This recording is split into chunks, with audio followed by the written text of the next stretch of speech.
There is a place where Africa runs out of land and the ocean simply keeps going. 10 islands scattered like broken glass across 600 kilometers of open Atlantic. No bridges, no neighbors close enough to see, just fire, salt and wind. Some of the world's tallest sand dunes are here. So is one of the most active volcanoes in the Atlantic. So are turtles older than most nations and songs older than memory. This is Cabo Verde, and by the end of this film, you will understand why sailors, poets and scientists have spent 5 centuries trying and failing to describe it in one sentence. Cabo Verde, Islands of Fire and Wind.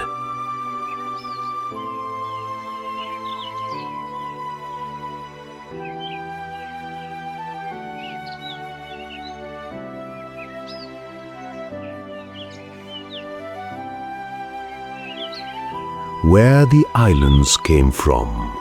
Every single rock on these islands was once liquid.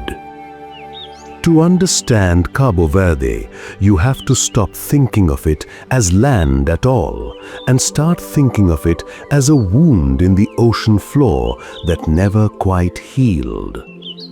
Somewhere between 8 and 20 million years ago, a hot spot in the Earth's mantle, the same kind of geological feature that built Hawaii, began pushing magma up through the crust of the Atlantic, hundreds of kilometers off the coast of West Africa. The islands sit on a bathymetric swell known as the Cape Verde Rise, one of the largest protuberances in the world's oceans, rising over 2 kilometers from the sea floor. 10 main islands rose from that swell. 5 more became just islets, too small, too dry, or too wild for anyone to settle. Geologists will tell you the islands didn't all form at once, and the ones in the east are dramatically older than the ones in the west. That single fact explains almost everything you're about to see in this film. The eastern islands, Sal, Boa Vista, Mayo, are the old ones. Millions of years of wind and rain have worn their volcanoes down into flat, sun-beached plains and rolling dunes. The western islands, Santo Antão, Fogo, Santiago, are the young ones, geologically speaking. Their volcanoes are still sharp, their valleys still raw, carved deep by rushing water that appears maybe a handful of days a year. And one of them is still very much alive. A collapsed crater so large that people actually live inside it, growing wine grapes in volcanic soil at nearly 2,000 meters above the sea. We'll go there, but first, a word about the wind, because in Cabo Verde, the wind is almost a character of its own. That wind isn't just weather. It's the reason ships once used these islands as a resting point on the way to the Americas. It's the reason hurricanes that batter the Caribbean are literally named after this place, because so many of the Atlantic's most powerful storms are born in the warm water just south of these shores.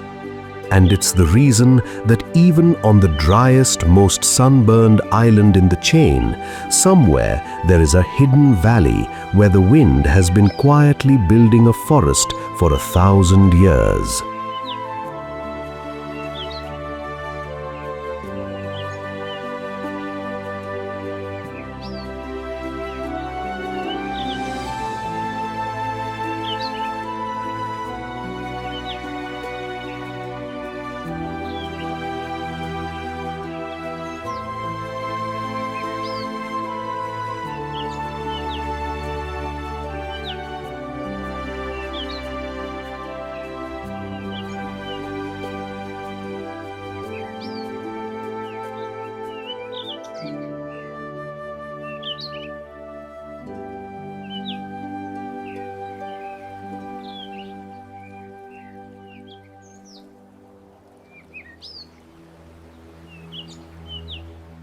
Santiago, the heart that never stopped beating.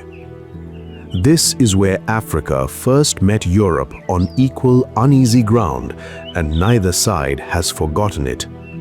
Santiago is the biggest island in Cabo Verde, and it holds the capital, Praia, a city stacked in layers on top of dramatic cliffs above the Atlantic, and it's where roughly half the country's people call home. But to understand Santiago, you don't start in the capital. You start 20 minutes down the coast in a small town that changed the course of world history.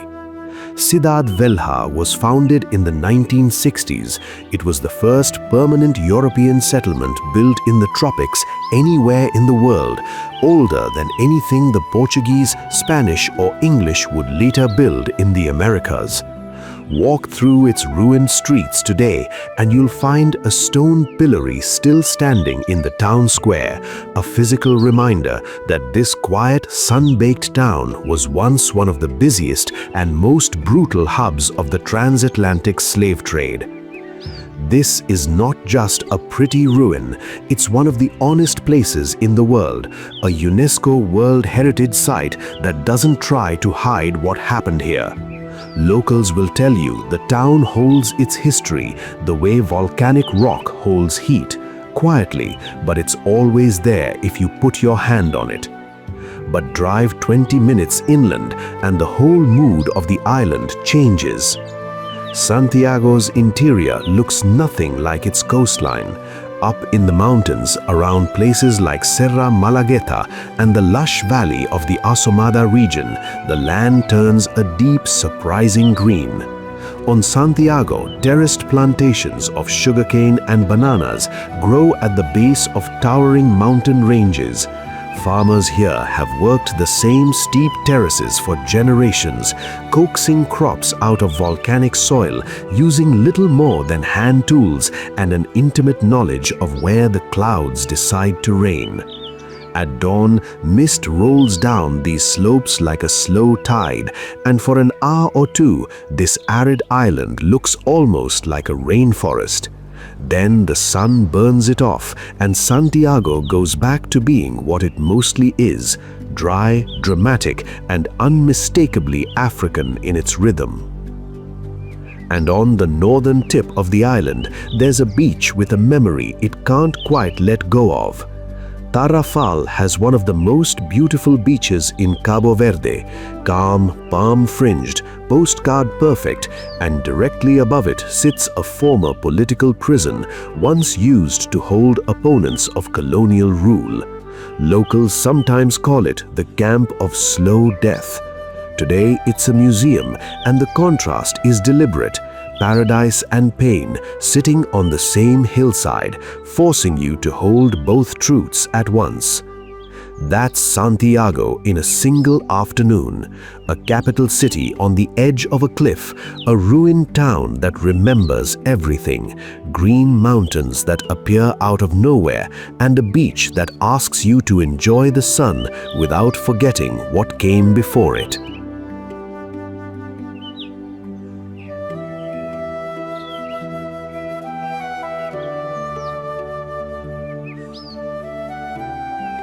Fogo, living inside a volcano. There are people right now sleeping tonight inside the mouth of an active volcano. Fogo means fire in Portuguese. It is, without much competition, the most dramatic single feature in the entire archipelago.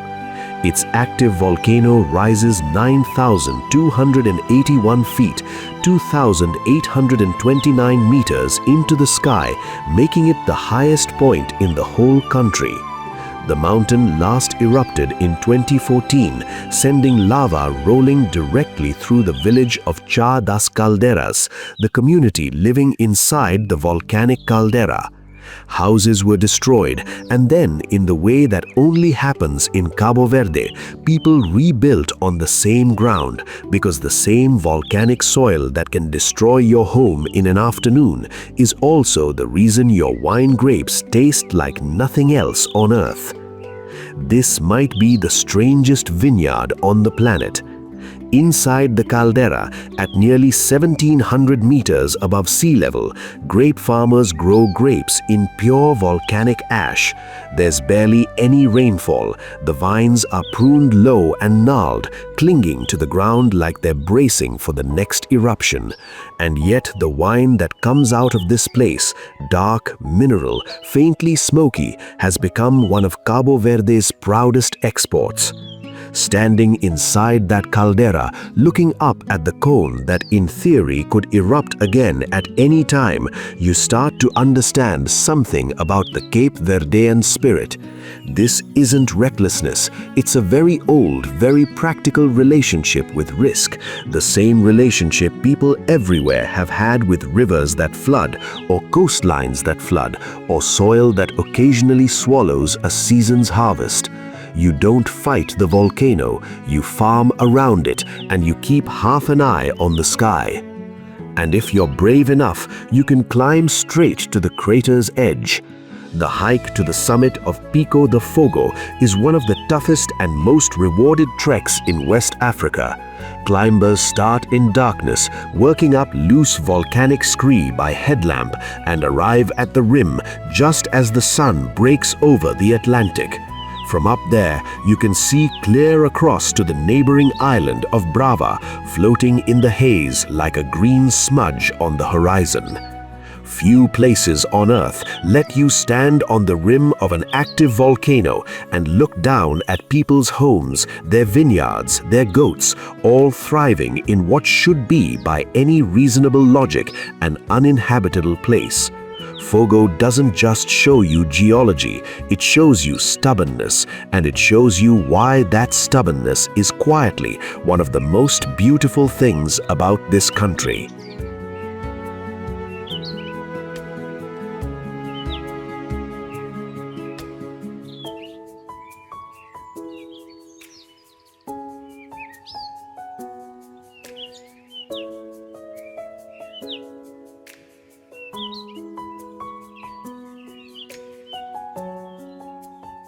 Santo Antão, the green giant. This is the Cabo Verde nobody believes exists until they see it with their own eyes. If Fogo is fire, Santo Antão is everything fire eventually becomes: soil and green, and water finding its way downhill through impossible terrain. It is the second largest island in the country and hands down the most physically dramatic. Deep ravines cut through the interior like something out of a fantasy film, and roads here were literally hand-carved into cliff faces by teams of workers over generations, cobblestone by cobblestone. And somewhere above 600 meters, the clouds start doing something strange. On the northern slopes of the mountains here, geographers call them umbrias, the shaded, cloud-catching hillsides. The trade winds push moist ocean air up against the peaks, and it condenses into a near-permanent sea of cloud. This happens mostly between 600 and 1500 meters, and it turns these hillsides cool and constantly moist, in stark contrast to the dry coastline just a few kilometers away. The result is something almost nobody expects from an island this close to the Sahara Desert. That contradiction, desert island, cloud forest, all within a few hours' walk, might be the single best argument for why Santo Antão deserves far more attention than it gets. Hikers call this one of the best trekking destinations in the entire Atlantic, and once you see the trail, you'll understand why. The trek from Cova, an old volcanic crater turned farmland, down into the Paul Valley is considered one of the great hikes of West Africa. You start on the rim of an extinct volcano, walk through cool cloud forest, and descend, switchback by switchback, into a valley so lush and steep that from the air it looks like the mountain simply cracked open to let a jungle escape. By the time you reach the bottom, drenched in sweat, surrounded by banana leaves and the smell of wood smoke, It's genuinely hard to remember you're standing on a volcanic island 400 kilometers off the coast of the Sahara Desert. That contradiction, desert island, cloud forest, all within a few hours' walk, might be the single best argument for why Santo Antão deserves far more attention than it gets.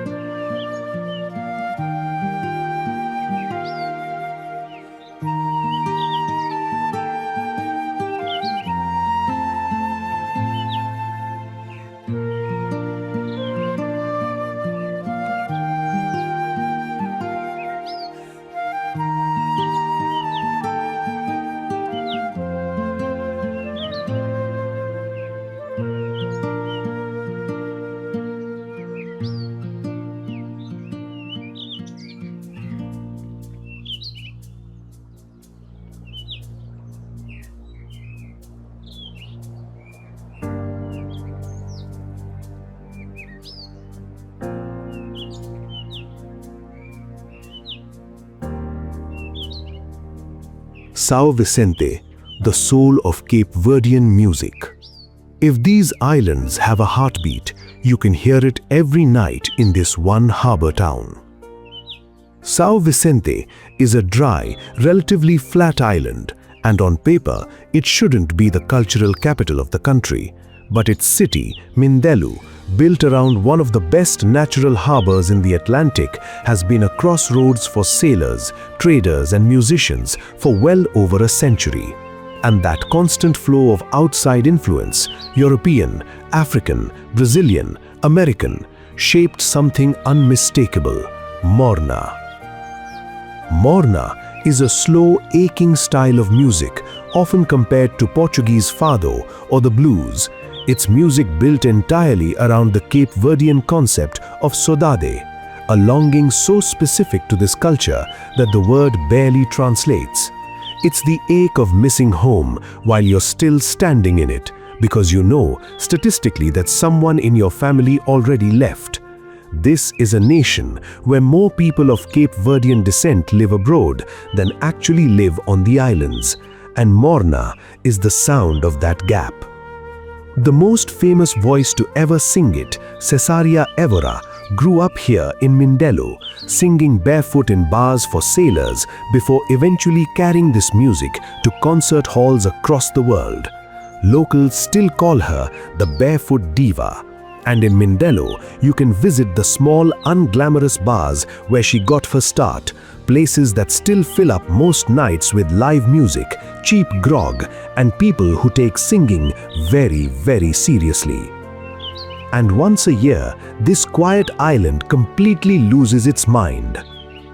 Every February, Mindelo hosts what's widely considered the best carnival in West Africa, a genuine, no-holds-barred explosion of costume, drums, and Brazilian-influenced samba energy that takes over the entire town for days.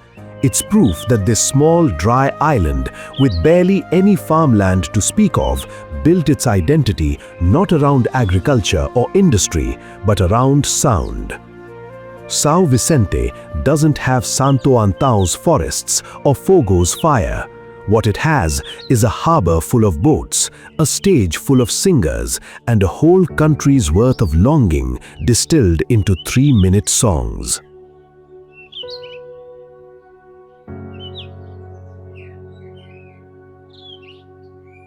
São Nicolau, the quiet one.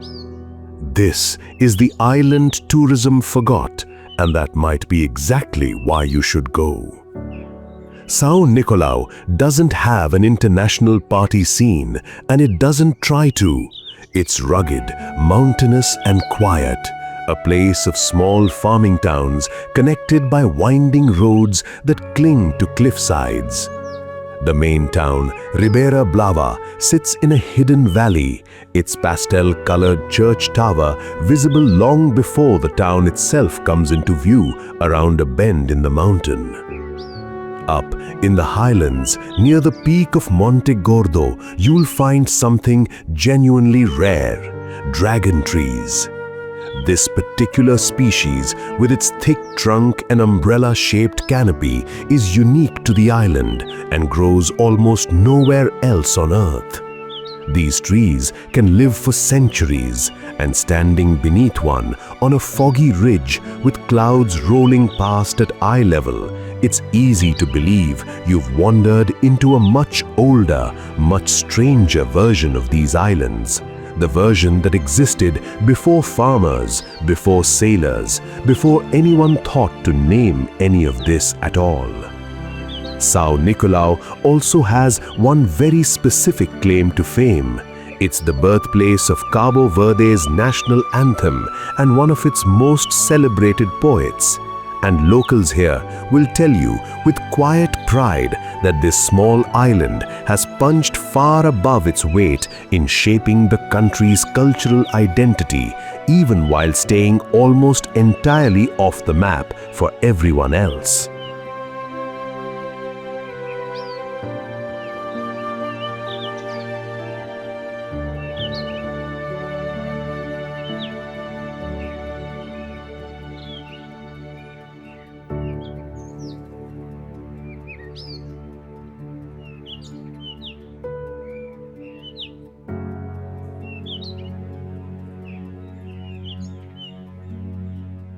Sal, where the ocean turns turquoise.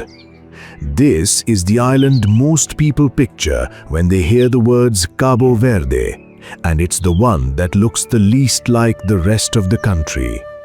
Sal, the name literally means salt, is flat, dry, and wind-blown. And for decades, it's been the front door most travelers use to enter Cabo Verde, which is exactly why it's so flat and exactly why its beaches stretch on uninterrupted for kilometers. The town of Santa Maria anchors the island's south end. Its long wooden pier jutting out into water so clear you can watch fish moving beneath the boards. Consistent trade winds have made this one of the best kite surfing destinations on the planet. And on any given afternoon, the bay fills with colorful kites cutting patterns across the swell. But the strangest sight on this island isn't a beach at all. It's a hole in solid rock filled with the bluest water you've ever seen. Buracona, on the island's northern tip, is a natural swimming hole carved into volcanic rock by centuries of pounding surf. At the right time of day, sunlight enters through an underwater opening and lights the pool from below in a color so saturated it looks digitally altered. Locals sometimes call it the Blue Eye, and once you've seen it in person, the nickname makes perfect sense. Not far away is Pedra de Lume, a genuinely bizarre landscape. An extinct volcanic crater that's been flooded with seawater and mined for salt for over a century. Visitors can float completely weightless in water so dense with minerals that swimming becomes optional, and the terraced pastel-colored crater floor looks less like an island and more like the surface of another planet. Sal isn't where you go for Cabo Verde's soul. It's where you go for Cabo Verde's sun, its wind, and, improbably for such a dry island, some of the strangest water in the entire Atlantic.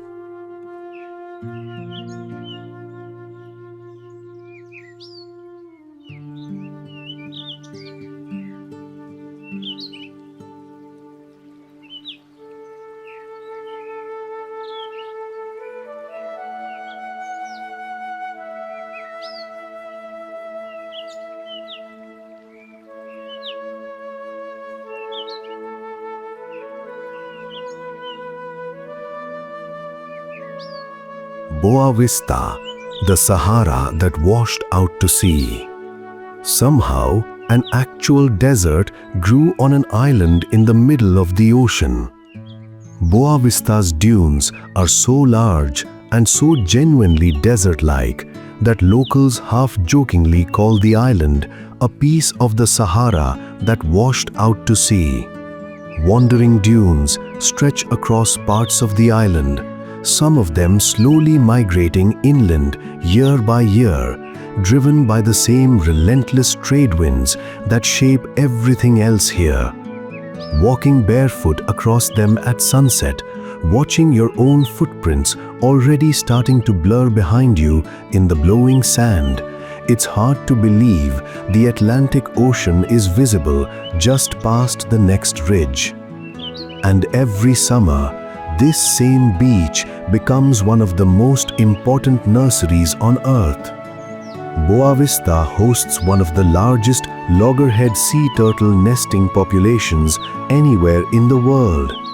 Between roughly June and October, thousands of females haul themselves up these same beaches at night, dig deep nests in the sand, and lay clutches of eggs that have been arriving on this exact coastline for longer than the island had a name. Conservation teams patrol these beaches through the nesting season, tagging mothers, protecting nests from poachers and predators, and when hatchlings finally emerge, escorting them safely to the water. It's one of the most quietly moving things you can witness in this entire country.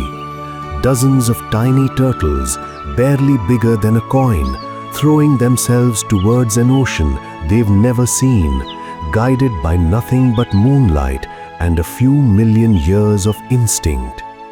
Just off the coast near Sahara-like, the rusted wreck of the Cabo Santa Maria, a cargo ship that ran aground decades ago, still sits half-submerged, slowly being swallowed by the surf. It's become an accidental landmark, one more reminder that these are still, at heart, working islands surrounded by a genuinely unpredictable ocean. Boa Vista is proof that in Cabo Verde, desert and wildlife sanctuary aren't opposites. They're often the exact same stretch of sand.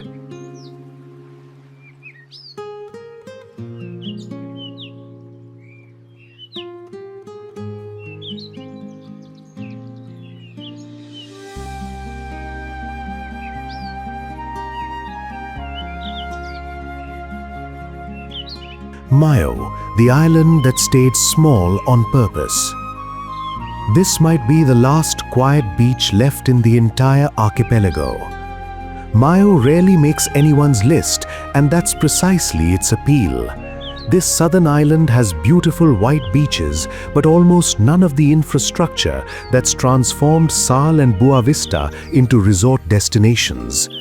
Its capital, Vila do Maio, known locally as Porto Inglês, is a modest cluster of colorful houses around a small harbor where fishermen still bring in the day's catch by hand. Like Sal, Maio has its own salt pans, worked on a much smaller scale, and its own gently rolling desert-like terrain, dotted with acacia trees that somehow survive on almost no rainfall at all. Salt has historically been extracted here through evaporation, a slow, patient process that mirrors the pace of the island itself. There's very little to do in Maio in the conventional travel brochure sense, and that's exactly the point. People come here to do nothing on a beach that stretches for kilometers without another human being in sight, to eat freshly grilled fish that was swimming an hour earlier, and to fall asleep to a silence that's become genuinely rare anywhere near the Atlantic coast.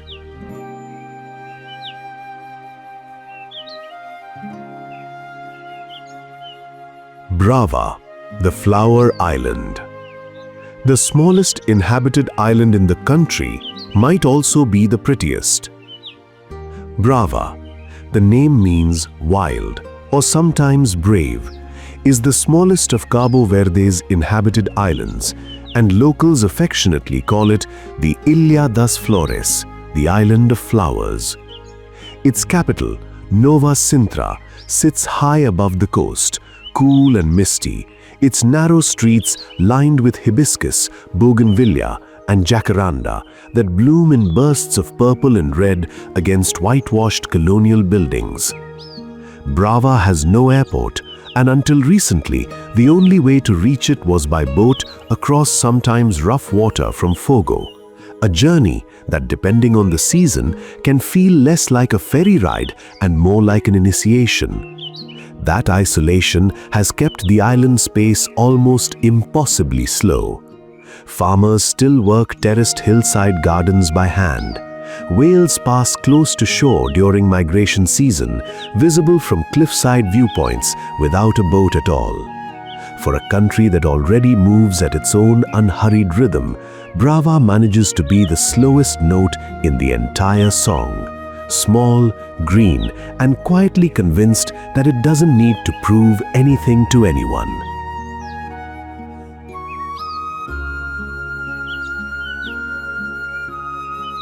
Santa Luzia and the wild islets. And then there's the island where nobody's allowed to live at all. Santa Luzia is the only one of Cabo Verde's 10 main islands that has no permanent population. Along with the tiny islets of Branco and Raso nearby, it's been protected as a nature reserve. And the reasoning is simple. Some things in this archipelago survived precisely because humans never got around to settling here. The islet of Raso is home to the Raso lark, a bird found absolutely nowhere else on Earth. Its entire global population exists on this one small uninhabited rock.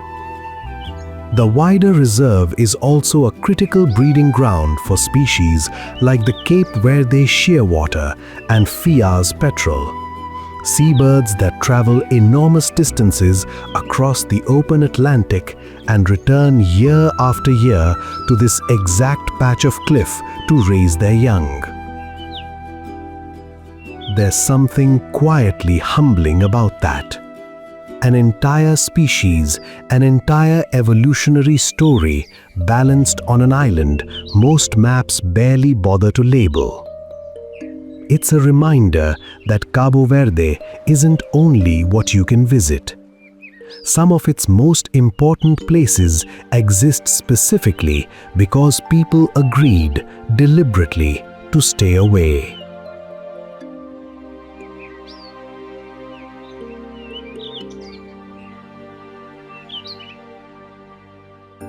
Life beneath the waves. None of what you've seen so far is even the most impressive thing about these islands. Below the surface, Cabo Verde sits in genuinely warm, biologically rich waters. Temperatures between 22 and 27 degrees Celsius year-round at the crossing point of major Atlantic currents. Humpback whales pass through these waters along with dolphins, sea turtles, and an unusually rich variety of tropical fish, all moving through a seafloor shaped by reefs and volcanic seamounts. Divers here talk about an ocean that still feels, in places, genuinely undiscovered, home to endemic species like the pink spiny lobster found in these waters and almost nowhere else. And every winter and spring, humpback whales use the deep channels between islands as a migration corridor, occasionally coming close enough to shore that you don't need a boat at all, just a cliff and patience. It's easy looking at the dry, sunburned surface of these islands to assume the story of Cabo Verde is a story about scarcity. But underwater, the opposite is true. The same isolation, the same currents, the same volcanic sea floor that make the land so harsh have made the surrounding ocean into one of the most biologically generous stretches of water in the Atlantic.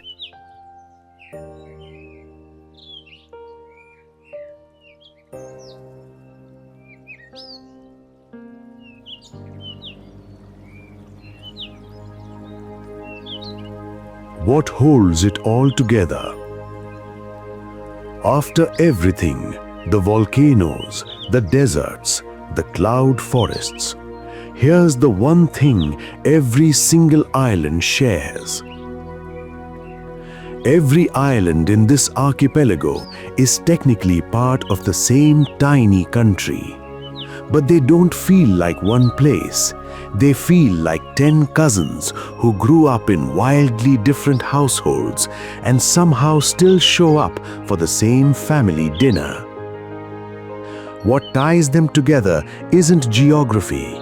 It's a shared plate of cachupa, the slow-cooked corn and bean stew that's basically the national dish. A shared taste for grog, a shared language built from Portuguese and African roots, and that same aching, beautiful concept of saudade that runs through every morna song ever written here. It's a country that was born from nothing, 10 empty volcanic rocks with no native people, no native mammals beyond a single species of bat, and turned over 5 centuries into somewhere with one of the richest, most specific cultural identities in the entire Atlantic world. Fire built these islands, wind shaped them, and the people who eventually arrived here from 3 different continents built something out of the wreckage of that history that is stubbornly, unmistakably, beautifully their own.